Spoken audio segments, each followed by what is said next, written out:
Good morning students. Class 12 में आज आपका जो दूसरा टॉपिक है, टॉपिक का नाम है एल्केप्टोन्यूरिया।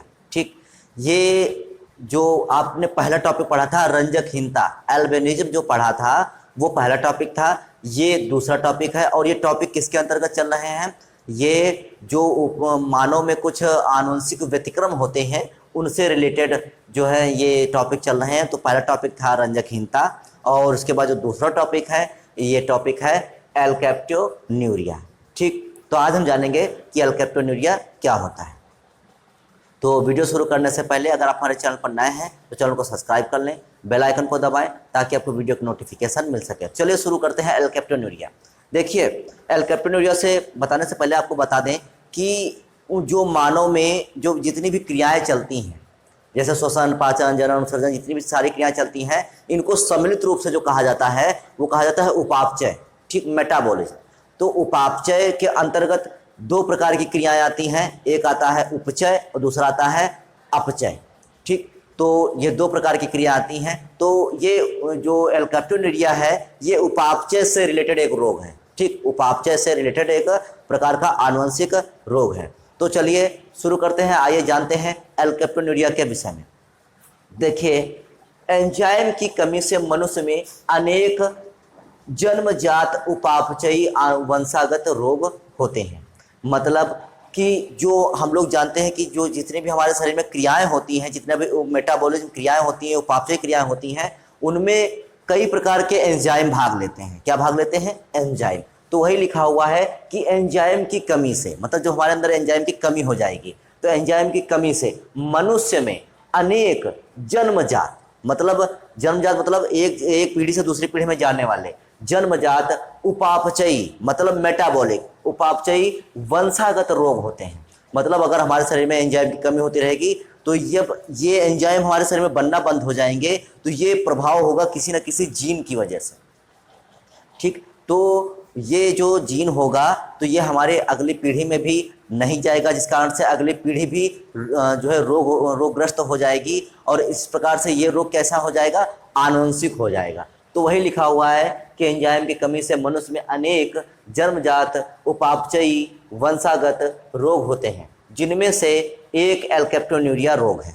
ठीक, तो जितने भी उपापचयी रोग होते हैं उनमें से एक कौन सा रोग है? ये एल्केप्टोन्यूरिया भी है, उपापचयी रोग। आपसे प्रश्न पूछा जा सकता है कि निम्नलिखित में से कौन सा एक उपापचय की गड़बड़ी से होने वाला रोग है? तो उसका विकल्प क्या रहेगा? एल्केप्टोन्यूरिया। चलिए शुरू करते, आगे देखते हैं।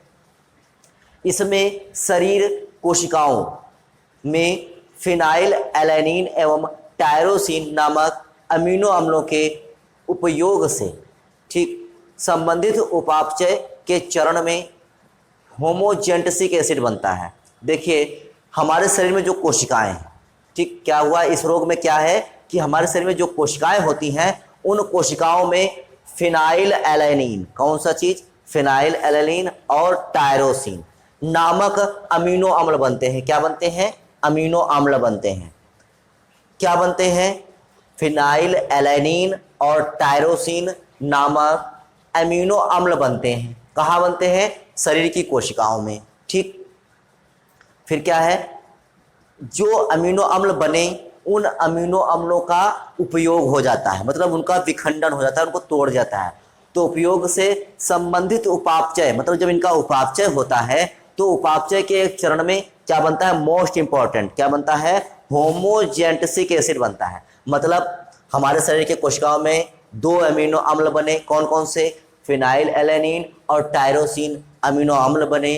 तो इनका हमारे शरीर में उपापचय हुआ और जब उनका उपापचय हो रहा था तो उसके एक चरण में क्या बना? होमोजेंटिक एसिड। क्या बना? होमोजेंटिक एसिड बनता है। अब क्या हुआ? देखिए, उपापचय हो गया, क्या बन गया? होमोजेंटिक एसिड बन गया। अब क्या होगा इस एसिड का? तो जो स्वस्थ मनुष्य है इस एसिड का पूर्ण उपापचय द्वारा उपयोग हो जाता है। मतलब जो बिल्कुल हेल्दी मनुष्य है, जिसमें ये एंजाइम है, जिस मनुष्य में ये एंजाइम है, वो इस होमोजेंटिक एसिड का पूर्ण रूप से उपापचय द्वारा इसका उपयोग कर डालेंगे। क्या करेंगे? उपापचय द्वारा इसका उपयोग कर डालेंगे। ठीक, तो जब इस एसिड का उपापचय हो गया तो सीधी सी बात है ये बिल्कुल समाप्त हो जाएगा शरीर से। फिर क्या हुआ?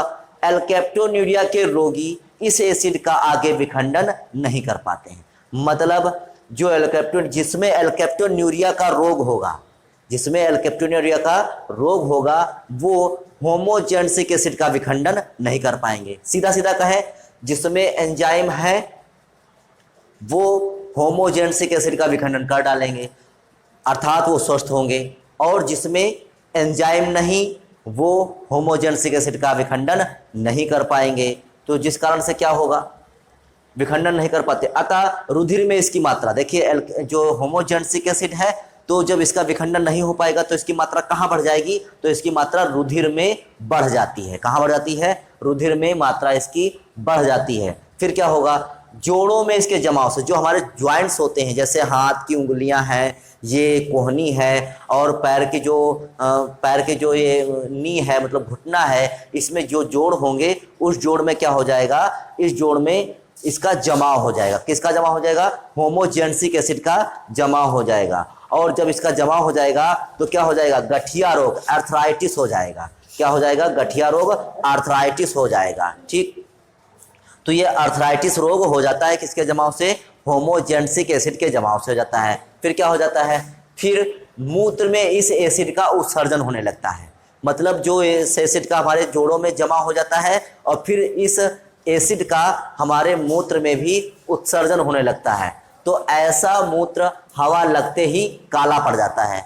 अगर हमें इसकी पहचान करना है तो क्या होगा, कैसे पहचान करेंगे, तो ऐसा मूत्र जो होगा वो हवा लगते ही काला पड़ जाएगा। यही दशा इस रोग की सूचक होती है। मतलब जब ये दशा आ जाएगी तो हम जान जाएंगे कि इस व्यक्ति में एल्केप्टोन्यूरिया नामक रोग हो गया है।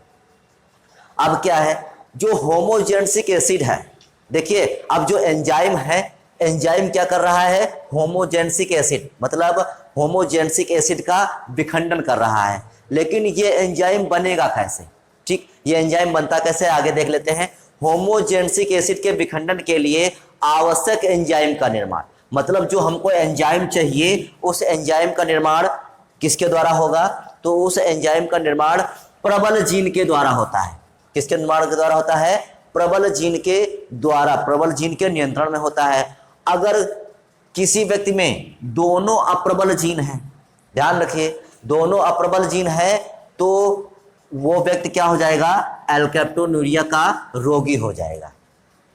सीधा सा बात है कि उपापचय के लिए हमें क्या चाहिए, किसके उपापचय के लिए, होमोजेनेसिक एसिड के उपापचय के लिए क्या चाहिए, हमको एंजाइम चाहिए। और एंजाइम कैसे बनेगा, प्रबल जीन के नियंत्रण में बनेगा। अगर किसी व्यक्ति में प्रबल जीन नहीं है, दोनों अप्रबल जीन है, तो वो फिर व्यक्ति जो होगा एल्केप्टोन्यूरिया का रोगी हो जाएगा। ठीक, तो वही यहाँ पर इसमें दिखाया गया है कि कोई पुरुष इस जीन के लिए, उसमें इस एल्केप्टोन्यूरिया के लिए संकर जीन है, और एक ऐसी स्त्री है जिसमें उसके संकर स्त्री भी है। तो दोनों का जब विवाह होता है तो उनमें जब क्रॉस होता है तो क्रॉस के द्वारा जो प्रबल जीन है, जैसे ये प्रबल जीन है, ये प्रबल जीन है, ये प्रबल जीन है, इसमें अप्रबल जीन तो है लेकिन मेंडल के प्रभाविता के नियम के अनुसार प्रबल जीन अप्रबल जीन को प्रदर्शित नहीं होने देता। तो इसलिए ये भी संतान सामान्य होगी, ये भी संतान सामान्य होगी। और ये क्यों होगी, क्योंकि यहाँ पर प्रबल जीन है। जो चौथा है ये, यहाँ पर दोनों कैसे जीन है, अप्रबल जीन है। तो दोनों अप्रबल जीन होने की वजह से जो ये संतान होगी, इस संतान में क्या हो जाएगा, एल्केप्टोन्यूरिया का रोग हो जाएगा। तो आज आपने एल्केप्टोन्यूरिया के विषय में जाना, ठीक, जो कि एक उपापचय से होने वाला रोग, उपापचय की गड़बड़ी से होने वाला रोग है। इसमें एक चाहिए एंजाइम जो 2 प्रकार के अमीनो अम्लों से संबंधित है।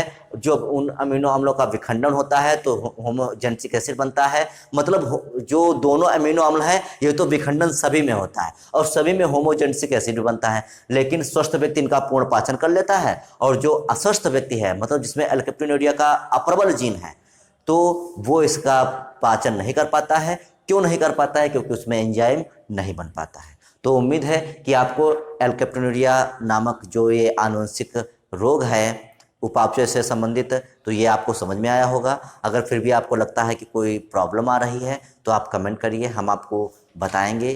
ठीक, तो आज के लिए इतना ही, कल फिर मिलेंगे एक नेक्स्ट वीडियो के साथ। तब तक के लिए धन्यवाद।